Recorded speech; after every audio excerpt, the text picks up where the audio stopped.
the last day of the 2020 Commodity Classic. We're with Minnesota Millennial Farmer, Zach Johnson. Zach, nice to have you here. Appreciate it. It's fun to be here. Yeah. It's a great show. It's so spread out. You know, there's a lot of people here, but because it's so spread out and there's so much here, it doesn't feel crowded at all. Yes. It's nice that way. First time here? You've been here before? I've been to the Commodity Classic twice before. I was in Orlando last year and then Phoenix 3 or 4 years ago. Okay. Yep. And favorite location? Oh, man. Orlando is Orlando. Yeah. And we got family in Phoenix, so that makes it easy. Yeah. But like as far as the city goes, I mean, I haven't seen too much of San Antonio yet, but it's nice down here. Yes, nice. It's a really nice city. Yeah, nice town. Nice. A lot of history here. Yeah, so it is cool. We're gonna go see the Alamo in an hour when this place closes down. We went the other day. And I've never been there. It's neat. Yeah. To start with, I guess tell us a little about your YouTube channel that you started. How long have you been doing that? I started that channel just about 4 years ago now. Okay. Yep, and it was pretty quiet for close to 2 years, and then close to 2 years ago, it just blew up on me. Okay. And you know, when I started it, it was 100% absolutely dedicated to hoping I could connect to some people about what happens on the farms. Okay. And obviously, the easiest way for me to do that is on my own farm, because I'm a farmer first, right? Yeah. So it was just a hobby. I did everything with my cell phone, and then it kind of blew up on me right before harvest of 17. And my wife and I decided, you know, we should roll with this and try and push some videos out and see what happens. And I was still doing all the editing, so I'd get done harvesting at the end of the day. And then at midnight, I'd go in and edit a video for 2.5 hours, and then we'd go back to harvesting the next day. And I did everything myself. And at the time, I was making 2 videos a week. Maybe I'd try to do 3, but you're in the middle of harvest, you know, and this wasn't, it wasn't what it is now for me yet at that point, and which I wasn't really going for where I am now. I didn't know it was a possibility. But then at the end of that harvest, we had gone from 6,000 or 7,000 followers on YouTube to 30,000. Okay. And at that point, we decided we should hit it hard for a year and see what happens. Well, then a year later, we go from 30,000 to 200,000. Wow. You know, and so it's like we keep making more connections. There's a financial part of it for us, right? But I guess the way I look at that is that justifies all the time we put into it now, because my wife's job now is handling the back end of what we do on social media. So she's your editor, and she edits 70% of them probably at this point, 100% during harvest and planting, because I just don't have that time. So we try and push out like 5 videos a week during harvest. I can't. There's no way I could do that, and so that's on her. She handles a ton of the back end stuff, and then lining up events like this and doing stuff like this, and it's been good for us. We've been fortunate to build the platform to what it is. It certainly justifies the time that we put into it.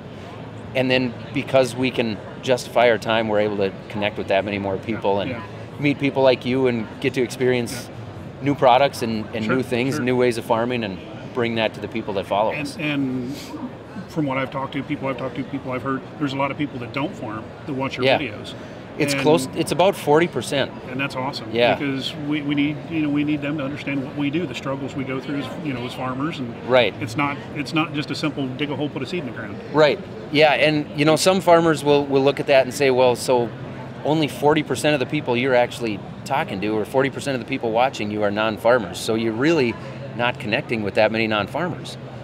I've got 85 million views right now. So 40% of 85 million is a lot of non-farming views. Yes, and that's awesome. And then I hear from a lot of parents about how their kids got excited about farming again because they started watching, me or Welkers or Brian or Cole or any of these guys out there. And they started watching this on YouTube because kids love YouTube now. Yeah. They all want to be YouTubers. They start seeing farming on YouTube. And for them, that makes it cool again. So I think it's awesome that we can talk to the kids and get farming in their mind early, and even if they don't grow up to be farmers or they're not living on a farm, at least they get that aspect of this is what really goes on and these are the people that do it. Yeah, and that's great. That's great. Yeah, it's been awesome. The population of farming is what, 1.3%. 1.3%. Okay, it's even lower than I thought it was. Yep. So it's great that you're educating and helping people understand what we go through. Yeah. And recently I saw some videos, sugarcane. You were at a sugar farm, dairy farm. Several dairy farms actually, kind of by coincidence. So my buddy Greg and I, which was the first one I went to, we've been trying to line this up for 1.5 years. and he's busy and I'm busy, and we live 5 miles apart. Yeah. So we always end up canceling on each other, you know. And finally we got it done, and then it just so happened I ended up out in New York for a speaking gig out there. I did some public speaking, and I thought, you know, I'm going to upstate New York. I know they got a lot of dairy. Yeah. And why don't I go out there and spend an extra day and visit a couple farms and do more with the platform I have to try and highlight another sector of farming that I can't show on my farm.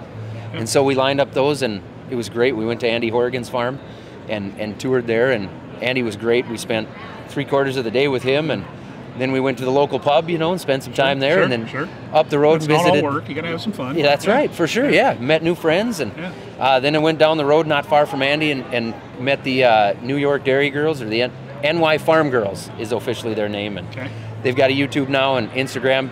They wanted me to mention their TikTok because they're having fun with that, and I've been stubborn. I refuse to start on TikTok. Yeah, I can't say that it won't happen. My wife took the name, so if anybody says I am on there, it's my wife. I've never been on it, but it's what the kids are on. So, but on that, so you're on Instagram, Facebook, of course, Facebook, YouTube.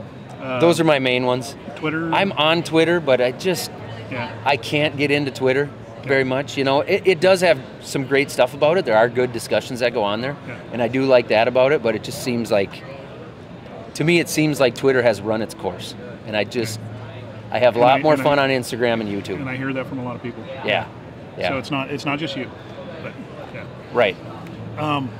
I'll do some promotional plugging for us then now. There you go. Worked with you on 2 different products. Yep. And I don't know if you want to talk about those a little bit, and how our relationship hopefully was really good. From our standpoint, we've enjoyed it. It's been great. So we started with the LC 290, the seed tender. This is a 390 sitting here, right? Correct. Yeah, correct. So we had the 290 last year and loved it. Of course, we didn't have an actual tender unit like this before. We always had the box on the flatbed. Sure. The old Schwann's truck. If anybody's from the upper Midwest, you'll know what we mean there. Yeah. And I mean, that did what we needed it to do. And we never invested into a tender, but I mean, we got that 290 up there, and man, that was sweet. Loading the planter at the field when you got one guy, you know, because I do 80% of the planting on our farm. Okay. And so I'm out there loading myself, and having that tender there was it was awesome. So efficiency. It improves your efficiency. It did, for sure. Great. And then, you know, the way we were putting the telk in and stuff, it made it easier that way.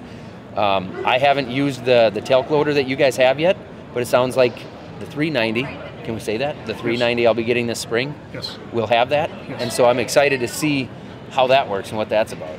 And then we got the grain cart, and remind me the number on that. 1432. 1432, that's what I thought. 1432X, which has the extended reach auger, which is awesome for some of the guys we got that run cart, that it's not necessarily easy and it's not enjoyable to crank your head around to look back all day long when you're dumping. You know, we run a lot of corn, so we're moving a lot of bushels, so that thing's unloading all the time.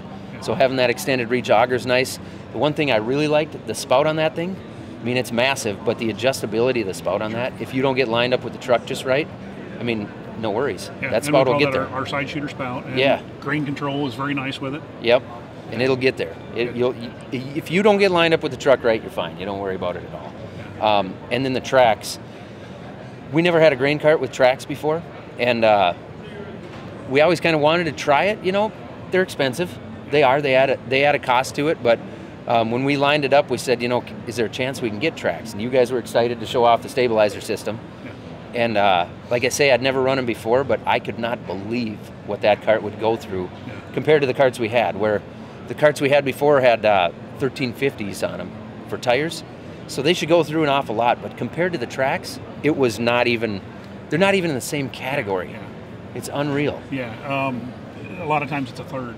You know, the tracks are a third of the ground or footprint of what the tire is. I would believe that, because we always had issues. If the combine struggled at all, we don't even go near it with the grain cart at all. If you got any grain in there, don't go close to it. This last year, that grain cart with the 8360 RT, also on tracks, would go through way more than the combine would. And we've never had that before. You know, halfway through harvest, we quit worrying, like, well, if the combine gets through it, the cart's going to be just fine. Even loaded, it's not gonna. We've gotten a lot of carts stuck before where we fill them too full. I do, combine operator. Gets them too full. truck doesn't get there in time, and the cart will sit there on soft ground, and you know, one tire will start sinking in, and then you're done. Yeah, you're stuck. yeah. The tracks will not do that. At least not. We never experienced anything like that. Yeah, they stay on top. Larger they float. Yes. Yep. And you trained a new cart operator this year. I watched one of the videos. We did. And I heard she only got 1 day of experience, but yep. And it was try to frozen ground in that RT, and that tractor was shaking. Okay. But stabilizer tracks, I mean, it wasn't a cart issue. It was that two-track system, which has its ups and downs, good and bad. But yeah, we got to work out in the tractor that day. Yeah. But she did great. Video's out there if anybody wants to check it out. We've it's seen out the on video, YouTube. and I talked to her earlier, and she said she, hoping to do some more this year. Yep. So. Yep. Hopefully. So she did daycare for 10 years before we sold our old house, and now we're living on the farm. Okay. And so now, it's difficult to move a daycare. Yeah. Because parents have their routes, and everybody works where they do. And so we were 7 miles down the road before, and so we closed the daycare up, and fortunate timing. I mean, it worked out really well with what I had going on with YouTube. So now her job is literally running the back end of the YouTube, and hopefully start helping more on the farm, because we're kind of in that spot now with our farm where full-time it's just Dad and I. Then we got a part-time guy, Jim, if you watch the YouTube channel. He's been with us for 25, 30 years, and we could not do it without him. He is fantastic, and then we've got some seasonal help too. But we're almost at that point where a lot of the time it would be helpful to have a full-time guy, especially with me being gone a little more now. Right. But I just don't know that we can justify it.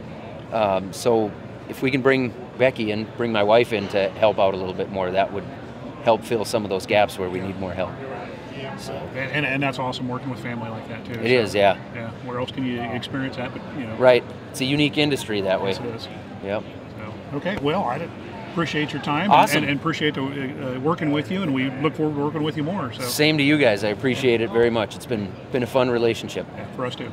Yeah. Thank you very much. Yeah. Thank you guys.